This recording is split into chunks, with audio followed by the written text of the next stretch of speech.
बिस्मिल्लाहिर्रहमानिर्रहीम अस्सलाम वालेकुम students, my name is Mohammad Noman और फिज़िक्स 101 के लेक्चर नंबर 16 में मैं आपको खुशामदीद कहता हूँ। स्टूडेंट, इससे पहले कि हम हमारा आज का इस लेक्चर नंबर 16 शुरू करें, मेरी आप लोगों से ये रिक्वेस्ट है कि हमारे चैनल व्यू जोन को अगर आप लोगों ने सब्सक्राइब नहीं किया हुआ तो काइंडली सब्सक्राइब करें और अपने दोस्तों के साथ ज़्यादा से ज़्यादा शेयर करें और साथ लगे बेल आइकन को भी दबा दें ताकि हमारे चैनल की लेटेस्ट अपडेट आपको टाइम पे मिलती रहे। तो चलते हैं हमारे आज के इस लेक्चर नंबर 16 की जानिब। लेक्चर नंबर 16 का नाम है ऑस्किलेशंस। हम हमारे जो पिछला टॉपिक जो लेक्चर नंबर 15 का था उसका नाम भी था ऑस्किलेशंस और ये पिछले चैप्टर की कंटिन्यूटी है। अगर आप लोगों ने हमारा जो पिछला लेक्चर नंबर 15 है वो आप लोगों ने नहीं सुना हुआ, वो आप लोगों ने नहीं समझा हुआ, तो मेरे आप लोगों से रिक्वेस्ट है कि पहले लेक्चर नंबर 15 को स्टडी कर लें। तो लेक्चर नंबर 15 को सुन लें ताकि आपको लेक्चर नंबर 16 की इजीली समझ आ सके, क्योंकि हमारा लेक्चर नंबर 16 लेक्चर नंबर 15 की कंटिन्यूटी है। तो लेक्चर नंबर 16 का नाम है ऑस्किलेशंस पार्ट 2। तो सबसे पहले मैं आप लोगों को ऑस्किलेशन की डेफिनेशन बता देता हूँ। ऑस्किलेशन की डेफिनेशन ये है कि self repeating motion of the body is called oscillation. अगर कोई बॉडी अपनी मेन पोजीशन के इर्द गिर्द अपनी मोशन को रिपीट करती है तो हम उसे कहते हैं ऑस्किलेशन। लेक्चर नंबर 15 में हम ऑस्किलेशन के एग्जांपल में सिंपल हार्मोनिक, और लेक्चर नंबर 15 में हमने ऑस्किलेशन के एग्जांपल में हमने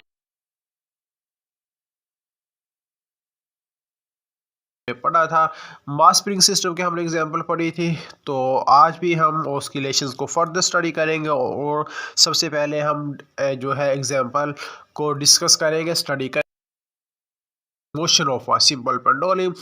तो ये आप लोगों के सामने पिक्चर मैंने आप लोगों को समझाने के लिए बनाई हुई है। तो एक है जी हमारा पॉइंट बी हमारे एक पेंडुलम है, या आप पेंडुलम कह लें या आप कह लें कि हमारे पास एक स्ट्रिंग है। स्ट्रिंग जो होगी वो फ्रिक्शन लेस स्ट्रिंग होगी, यानी कि उसमें किसी भी किस्म की फ्रिक्शन नहीं होगी, उसमें किसी भी किस्म की। और जो स्प्रिंग है इस स्प्रिंग में किसी भी किस्म की स्ट्रेचनेस नहीं होनी चाहिए, वरना फिर जो हमारी एग्जांपल उसमें जो कैलकुलेशन होगी उसमें मिस्टेक हो सकती है। तो ये जो एल है ये है लेंथ ऑफ द स्ट्रिंग और इसके साथ एक मास अटैच किया हुआ है जिसको मैंने नाम दे दिया स्मॉल एम का। और जब हम इसे इसकी मेन पोजीशन से डिस्प्लेस करेंगे, मेन पोजीशन से जब हम उस जो है हमारा मास है उसे हम पॉइंट सी पर लाकर छोड़ देते हैं, तो जो है जिस जगह पे जिसे मैंने पॉइंट नंबर ए का नाम दिया है ये इसकी मेन पोजीशन है। और जब हम पॉइंट नंबर सी पर लाके इसे छोड़ेंगे, पॉइंट नंबर सी होगा इसकी एक्सट्रीम पोजीशन। तो हमने इसे पॉइंट नंबर सी पर लाकर छोड़ दिया। तो आगे है जी ये पॉइंट नंबर ए हो गया mean position, point number C हो गया एक्सट्रीम पोजीशन और पॉइंट नंबर बी हो गया वो वाला पॉइंट है जिसके साथ हमने हमारा जो स्ट्रिंग है, स्ट्रिंग मास सिस्टम, इसे हमने अटैच किया हुआ है। जो हमारा जब हम इसे पॉइंट सी पर लाकर छोड़ेंगे तो ये वाला जो हमारा मास एम है इस पे स्टूडेंट्स दो किस्म की फोर्सेस एक्ट कर रही होंगी। एक फोर्सेस होगी अपवर्ड जिसे हम टेंशन टी कहेंगे, और एक फोर्स होगी स्टूडेंट वेट। वेट आपको पता है हमेशा डाउनवर्ड होता है, weight is due to force of gravity, तो वेट हमेशा डाउनवर्ड होता है। तो दो किस्म के फोर्सेस होगी, एक टेंशन टी और दूसरा वेट भी टेंशन टी ऊपर की जानिब और वेट भी होगा स्टूडेंट्स नीचे की जानिब। तो आगे लिखा हुआ जी W is weight is resolve into two components. तो मैंने क्या किया हुआ है यहाँ पे इसे वेट को दो कंपोनेंट्स में डिवाइड किया हुआ है। एक को मैंने कह दिया पैरेलल कंपोनेंट जिसे मैंने कह दिया WX, और एक को कह दिया स्टूडेंट्स परपेंडिकुलर कंपोनेंट जिसे मैंने कह दिया WY। तो ए से लेकर यानी कि मेन पोजीशन से लेकर एक्सट्रीम पोजीशन तक, यानी कि पॉइंट ए से लेकर पॉइंट सी तक जितना डिस्टेंस होगा मैंने उसे नाम दे दिया है X का। तो जो है वो पैरेलल कंपोनेंट उसे मैंने WX का नाम दे दिया, परपेंडिकुलर कंपोनेंट्स को मैंने नाम दिया WY का। और ये जो W है ये W और WX के दरमियान जो है वो एंगल थीटा बन रहा है। तो स्टूडेंट्स जैसा कि आप लोगों को ये मैंने लिखा भी हुआ है T is equal to mg cos theta, मतलब कि जो पैरेलल कंपोनेंट होता है उसे हम कहते हैं कोस थीटा, वो कोस थीटा से डिनोट होता है। तो स्टूडेंट्स यहाँ पे T is equal to mg cos theta इस वजह से लिखा हुआ है कि जो WX है इसकी जो टेंशन है वो ऊपर की जानिब है, और वेट यानी कि जो पैरेलल कंपोनेंट है WX वो सिर्फ टेंशन T को वो बैलेंस कर रहा है। आप लोगों के सामने है कि जो WX है कंपोनेंट वो सिर्फ टेंशन T को, तो हमारी जो इसका मतलब है कि जो WX का इफ़ेक्ट है वो टेंशन के इफेक्ट से कैंसल आउट हो रहा है, क्योंकि टेंशन ऊपर की जानिब है, WX कंपोनेंट नीचे की जानिब है। तो हम उससे ज़्यादा लफ्ज़ों में ये कहेंगे, जैसे मैंने यहाँ पे लिखा भी हुआ कि parallel component is only balance T, कि WX जो है वो सिर्फ T को बैलेंस कर रहा है। तो इसका मतलब है कि जो इस यानी कि इन दोनों का इफेक्ट आपस में कैंसिल हो जाएगा और नेट आंसर 0 आ जाएगा। तो अगला है जी motion is due to the perpendicular component, क्योंकि पैरेलल कंपोनेंट सिर्फ टेंशन को बैलेंस कर रहा है, तो motion is due to perpendicular components. तो F is equal to WY, तो WY इज मतलब कि अगर पैरेलल कंपोनेंट है वो कोस थीटा होगा, तो परपेंडिकुलर कंपोनेंट होगा साइन थीटा। तो W बराबर होता है mg के, तो यहाँ पे W की जगह mg लगा दिया, और F बराबर होता है कार्डियो न्यूटन सेकंड ला, F बराबर होता है ma के, तो F की जगह ma की कीमत लगा दी और W की जगह पुट कर दिया mg साइन थीटा। तो स्टूडेंट यहाँ पे m से कैंसिल हो जाएगा और जो है हमारे E is equal to g sine theta आ जाएगा। इस A is equal to g sine theta, इसे हमने क्वेश्चन नंबर 1 का नाम दे दिया स्टूडेंट।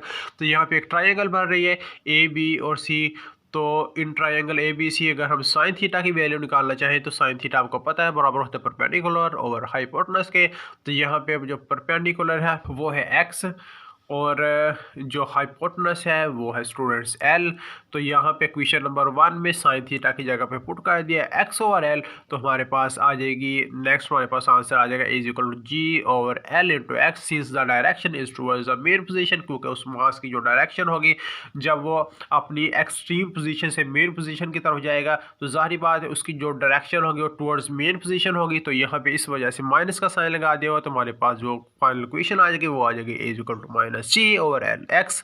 तो G जो है उसकी कीमत होती है 9.8, G भी कांस्टेंट है तो L भी कांस्टेंट होगा, क्योंकि L से मुराद है length of the string. Length of the string point A पे भी वही रहेगी जितनी लेंथ ओरिजिनल है, पॉइंट C पे भी उसकी ओरिजिनल लेंथ ही रहेगी, यानी कि उसकी जो स्ट्रिंग की लेंथ है वो चेंज नहीं होगी। तो इसका मतलब G भी हमारे पास कांस्टेंट है, L भी हमारे पास कांस्टेंट है। तो हम इन दोनों के G और L की जगह पे हम लगा देंगे sign of proportionality, A directly proportional to minus x. तो ये हमारे पास फाइनल आंसर आ गया A directly proportional to minus x, यानी कि एक्सलेरेशन हमारे पास वो डिस्प्लेसमेंट का डायरेक्टली प्रोपोर्शनल होगा। तो इसके बाद से यहाँ से हम अगर फ्रीक्वेंसी की वैल्यू निकालना चाहें तो हमारे पास फ्रीक्वेंसी की वैल्यू आ जाएगा W is equal to under root G over L।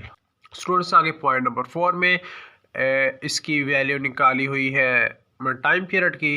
तो फ्री टाइम पीरियड का फार्मूला होता है T is equal to 1 over F। तो इसकी यहाँ पे T की वैल्यू आ जाएगी T is equal to 2 pi into under root L over G। तो ये था students simple SHO, simple harmonic oscillation of a simple pendulum या mass attached to the string. अच्छा जी, ये था पॉइंट नंबर 4 तक। अब हमने पॉइंट नंबर 5 करना है। पॉइंट नंबर 5 लिखा हुआ है sum of two simple harmonic motions of the same period along the same line. अच्छा स्टूडेंट्स, इससे पहले कि मैं पॉइंट नंबर 5 शुरू करूँ, मैं आप लोगों को ये बताना चाहता हूँ कि ये जो लेक्चर नंबर 16 है ये हैंड आउट्स पे काफ़ी ज़्यादा टफ बनाया हुआ है, और ये मैंने आप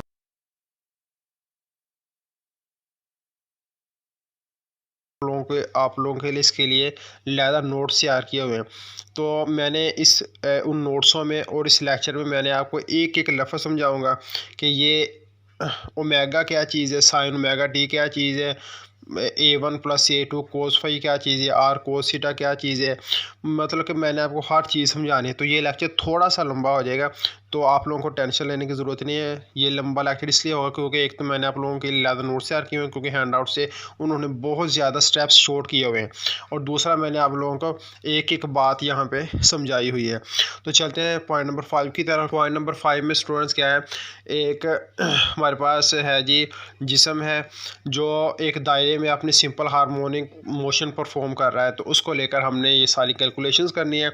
तो कैलकुलेशंस में ये आप लोगों के सामने मैंने नोट्स में x1 की कीमत हैंड आउट्स पे दी हुई है, A1 साइन ओमेगा टी मैंने भी वही लिखी हुई है, और x2 की A2 sign into omega T plus 5। तो ये x2 की कीमत है। तो आगे नेक्स्ट स्टेप में क्या किया हुआ है बोला, x is equal to x1 plus x2 कर दिया, यानी कि x1 और x2 को जमा कर दिया और x1 की वैल्यू थी वो लगा दी यहाँ पे और x2 की वैल्यू लगा दी। और फिर अगले स्टेप में क्या किया हुआ है कि a1 साइन ओमेगा टी ये वैसे आ गया प्लस a2 इसके आगे है sign into omega T plus 5। तो ये स्टूडेंट्स फार्मूला बन गया साइन अल्फ़ा प्लस बीटा का। ये फर्स्ट ईयर का फार्मूला है, ये आप लोगों को याद अगर नहीं है तो ये मैं बोल देता हूँ, आप लोग फार्मूला नोट फरमा लें। Sine into alpha plus beta का फार्मूला होता है sine alpha cos beta plus cos alpha sine beta. तो यहाँ पे अल्फ़ा की जगह वैल्यू है ओमेगा टी और बीटा की जगह यहाँ पर वैल्यू लिखी है 5। तो इस हिसाब से आपने sine into alpha plus beta वाला यहाँ पे फार्मूला पुट कर देना है।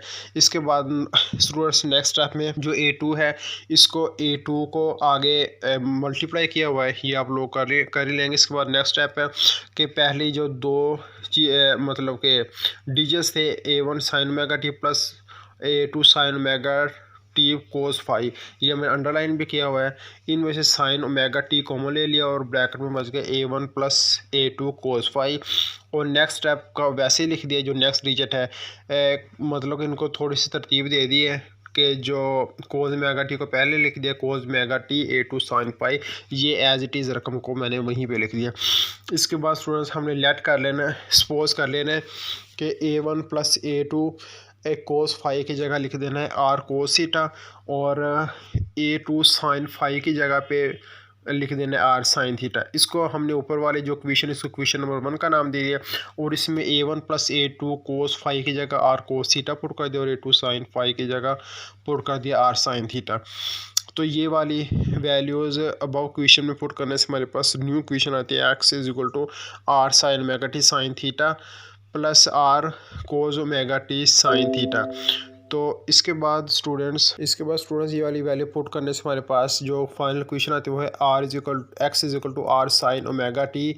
स्टूडेंट्स यहाँ पे जो आर साइन ओमेगा टी के साथ लिखा मैंने साइन थीटा लिखा हुआ, यहाँ पे मेरी मिस्टेक है, यहाँ पे कोस थीटा लिख रहा था क्योंकि ऊपर वाले क्वेश्चन में क्वेश्चन नंबर 1 में A1 प्लस A2 कोस 5 की जगह हमने पुट करना था आर कोस थीटा, तो यहाँ से गलती से मुझसे साइन थीटा लिखा गया है। तो आगे क्वेश्चन ये सही R plus R cos omega T sine theta आ गया। तो स्टूडेंट्स ये हमारे पास फिर फार्मूला बन गया है। यहाँ से अगर हमने सबसे पहले आर कॉमन ले लेंगे तो ये हमारे पास फार्मूला बन जाएगा sign omega t cos theta plus cos omega T sine theta, यानी कि sine into alpha plus beta का फार्मूला हमने ये क्लोज कर दिया बन गया। अब ये हमारे पास फाइनल आंसर आ जाएगा x is equal to R sine into omega T plus theta. इसको स्टूडेंट्स हमने कह देना क्वेश्चन नंबर 4। तो इसके बाद आगे स्टूडेंट्स ये resultant R equal to A1 square plus A2 square plus A1 A2 cos 5, ये होता है formula of amplitude of resultant motion. ये एम्पलीट्यूड ऑफ रिजल्टेंट मोशन का फार्मूला ये आप लोगों को याद करना पड़ेगा। और फिर इसके बाद स्टूडेंट्स नेक्स्ट मैंने लिखा हुआ फ्रॉम क्वेश्चन 1, मतलब कि जो हमारे पास क्वेश्चन 1 थी इसको क्या किया, इसको रीअरेंज कर लिया है, मतलब कि दोनों क्वेश्चंस को डिवाइड कर दिया है। तो sine omega t over cos omega t और is equal to A2 sine 5 over A1 plus A2 cos 5 और साइन ओवर कोस ये आ जाएगा टेन थीटा। तो स्टूडेंट्स ये आ गया टेन थीटा आ गया A2 साइन 5 और A1 प्लस A2 कोस 5। इसके बाद स्टूडेंट्स हमारे पास दो स्पेशल केसेस होंगे, एक होगा डिस्ट्रक्टिव इंटरफेरेंस। तो सबसे पहले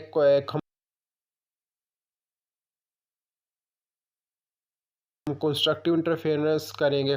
तो स्पेशल केसेस में केस 1 है, अगर हम 5 की जगह पुट कर दें 0 तो फिर हमारे पास जो क्वेश्चन नंबर 2 है और क्वेश्चन नंबर 3 है वो बन जाएगी are is equal to A1 का स्क्वायर प्लस A2 का स्क्वायर प्लस A1 A2 कोस और 5 की जगह चूँकि हमने 0 पुट किया हुआ है तो यहाँ पे हमने 0 पुट कर देंगे और कोस 0 स्टूडेंट्स होता है 1। तो ये हमारे पास फाइनल क्वेश्चन आ जाएगी A1 का स्क्वायर प्लस A2 का स्क्वायर प्लस A1 A2। तो ये हमारे पास फार्मूला बन जाएगा A1 प्लस A2 का।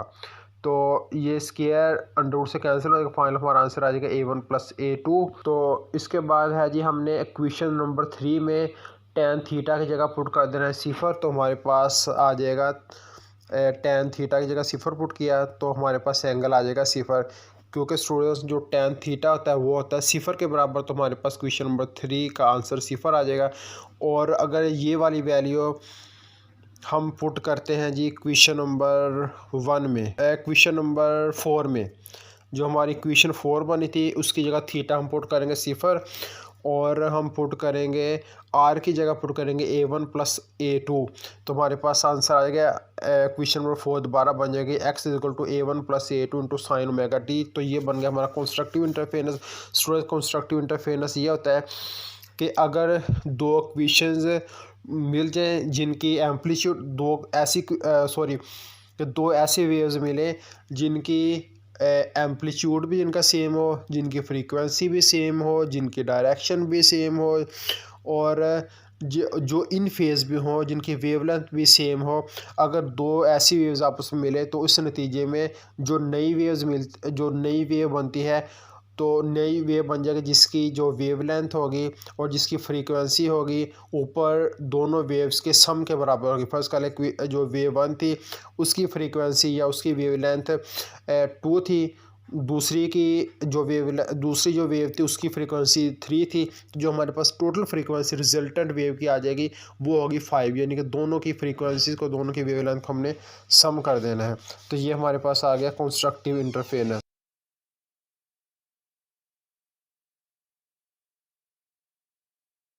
इसके बाद स्पेशल केस 2 है। इसके बाद स्टूडेंट्स केस नंबर 2, यहाँ पे हमने केस नंबर 1 में क्या किया था, 5 की जगह हमने 0 पुट कर दिया था, और केस नंबर 2 में हमने करना है 5 की जगह पुट कर देना है पाई।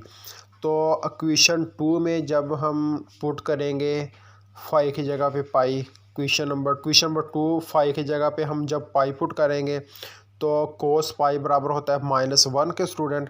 तो यहाँ पे A1 का स्क्वायर प्लस A2 का स्क्वायर प्लस A1 A2 कोस पाई का आंसर आएगा -1। तो हमारे पास क्वेश्चन बन जाएगा A1 का स्क्वायर प्लस A2 का स्क्वायर माइनस A1 A2, और हमारे पास फाइनल आंसर आ जाएगा A1 - A2। और same as it is tan phi भी 0 के बराबर होता है। तो ये क्वेश्चन नंबर 4 में हमने क्या करना है, आर की जगह हमने पुट कर देना है A1 - A2, और sin ωt वैसे आ जाएगा, और थीटा की जगह पर हमने पुट कर देना है 0। तो ये हमारा आ जाएगा डिस्ट्रक्टिव इंटरफेरेंस। डिस्ट्रक्टिव इंटरफेरेंस ये होता है स्टूडेंट्स, अगर दो ऐसी वेव्स आपस में मिलें जिनकी फ्रीक्वेंसी सेम हो और जिनके डायरेक्शन अपोजिट हो, तो उस नतीजे में क्या होता है, ये दोनों वेव्स एक दूसरे के असर को कैंसिल कर देती हैं, एक दूसरे के असर को ज़ाया कर देती हैं। तो इस सूरत में हमारे पास डिस्ट्रक्टिव इंटरफेरेंस बनती है। स्टूडेंट आप लोगों का पॉइंट नंबर 5। तो इसके बाद आ गया स्टूडेंट्स पॉइंट नंबर 6 है। इसमें सिर्फ एक आदि मतलब कि sin ωt की वैल्यू, cos ωt की वैल्यू दी हुई, ये हमने इंशाल्लाह ये आप लोग इसको पढ़ लीजिएगा। वैसे हमने ये वाली पॉइंट नंबर 6 और 7 भी हमारा कवर हो जाएगा पॉइंट नंबर 8 में। Point number 8 students very important है, जिसमें है डैम्प्ड हार्मोनिक मोशन। अच्छा जी, इसके बाद है next point damped harmonic motion. Very important point है, एग्ज़ाम पॉइंट ऑफ व्यू के हिसाब से मोस्ट इंपॉर्टेंट पॉइंट है। तो शुरू करते हैं डैम्प्ड हार्मोनिक मोशन। तो इसके लिए मैंने आप लोगों के लिए नोट्स तैयार किए हुए हैं, तो चलते हैं हमारी उस स्क्रीन की तरफ।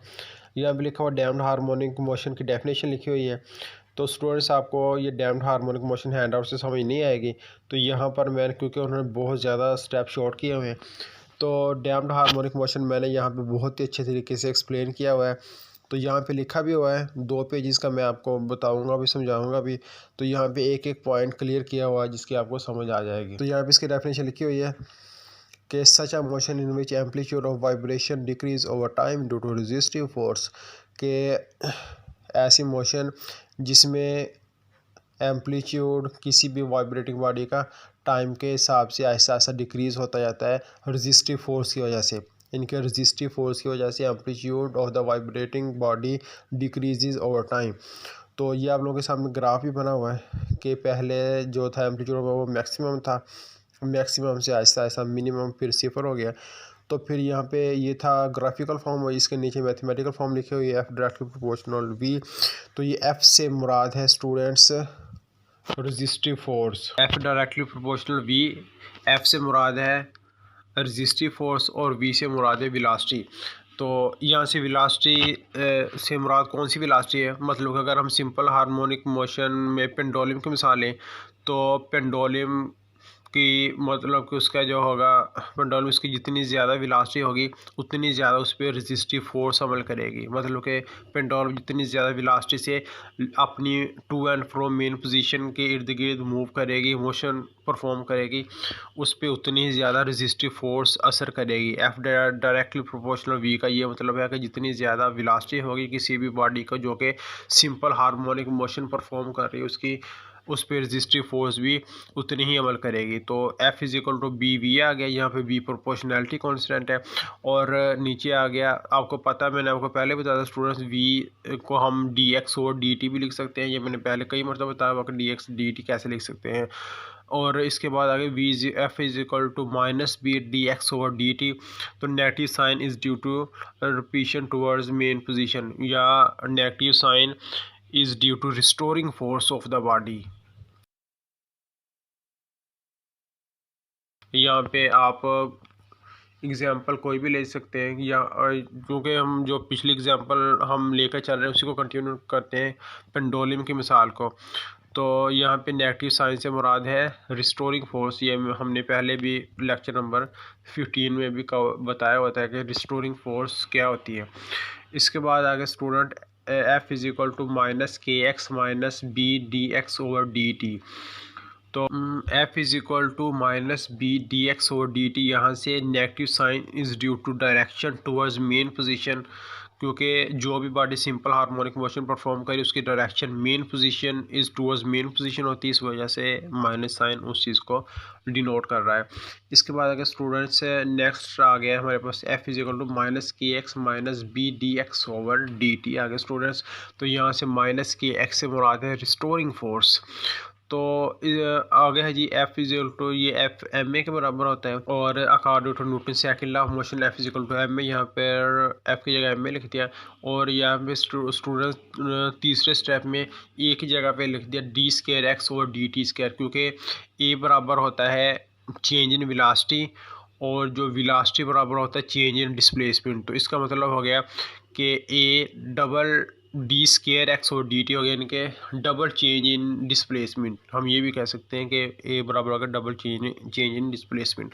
इसके बाद आगे minus is equal to minus K X minus B D X over D T. Next आ गया स्टूडेंट्स, इसको इस क्वेश्चन को रीअरेंज किया थर्ड क्वेश्चन को, तो ये हमारे पास फाइनल क्वेश्चन आ गई। और क्वेश्चन नंबर 4 जो है उसे हमने एम से डिवाइड कर दिया, तो ये हमारे पास नेक्स्ट क्वेश्चन आ गई। तो इसके बाद अगर स्टूडेंट्स यहाँ से के ओवर एम की हमने वैल्यू निकाली थी लेक्चर नंबर 15 में। स्टूडेंट्स हमने के ओवर ओमेगा की वैल्यू निकाली थी, एंगुलर फ्रीक्वेंसी ओमेगा थी जिसे हमने एंगुलर फ्रीक्वेंसी कहा, उसकी वैल्यू हमने निकाली थी under root K over M, और ओमेगा स्केयर की वैल्यू आ जाएगी के ओवर एम। तो यहाँ पे ओमेगा की जब हम वैल्यू निकालेंगे तो हमारे पास आ जाएगी under root K over M minus B over 2m। तो स्टूडेंट्स ये था point number 8, damped harmonic motion, very important ये टॉपिक है, ये पेपर में आज आ सकता है।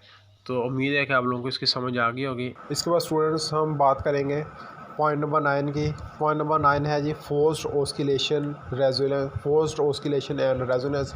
तो फोर्स्ड ऑस्किलेशन की डेफिनेशन आप लोग सुन लें और अपने हैंड आउट्स पे या अपनी नोटबुक पे नोट कर लें। फोर्स्ड ऑस्किलेशन की डेफिनेशन है कि when a free oscillating system is forced to vibrate by a periodic external force is called force oscillation. यानी कि मिसाल के तौर पर एक पेंडुलम है, वो अपनी नेचुरल फ्रीक्वेंसी से वाइब्रेट कर रही है, ऑस्किलेट कर रही है अपनी नेचुरल फ्रीक्वेंसी से। तो उसकी नेचुरल फ्रीक्वेंसी के वाइब्रेट ऑस्किलेट करने के बावजूद हम उसको मज़ीद हिला देते हैं, यानी कि हमारे पास एक एक्सट्रीम पॉइंट पर आती है वो हरकत वाइब्रेट करते हुए, तो हम जब एक्सट्रीम पॉइंट पर आते हैं हम उसे दोबारा फिर फोर्स लगा देते हैं। फिर ऐसे क्या होगा स्टूडेंट्स, उसका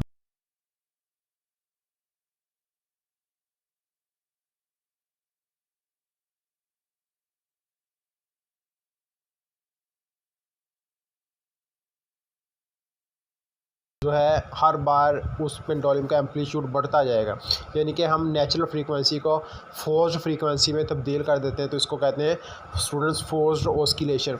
तो यहाँ पे एक क्वेश्चन दी हुई एम डी स्क्वायर एक्स और D T square plus K X is equal to F cos omega T. तो ये एफ से मुराद है वो फोर्स है जो हम नेचुरल उस बॉडी पर लगाते हैं जो नेचुरल ऑस्किलेशन परफॉर्म कर रही होती है।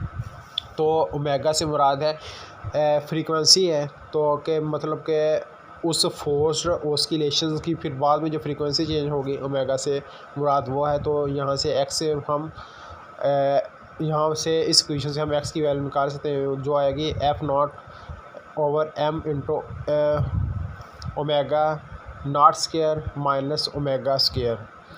तो स्टूडेंट्स ये था आपका फोर्स्ड ऑस्किलेशन का हमारा जो था टॉपिक, आज का हमारा लेक्चर एंड हो गया। तो अगर आपको किसी भी पॉइंट किसी भी जगह समझ ना आई हो तो स्टूडेंट्स आप लोग कमेंट कीजिए, हमारा कमेंट सेक्शन आप लोगों के लिए ऑन है। तो अगर किसी एक क्वेश्चन के कुछ 4-5 कमेंट हो जाते हैं तो मैं उस आंसर की वीडियो मैं कोशिश करूंगा कि आपके सवालों को जब कमेंट में दे सकूं, लेकिन अगर कोई समझाने वाली बात हुई तो अगर एक सवाल के 5-6 कमेंट हो जाते हैं तो मैं उस क्वेश्चन की अलहदा सी वीडियो बनाकर उसका जो लिंक होगा वो इस वीडियो के डिस्क्रिप्शन में डाल दूँगा।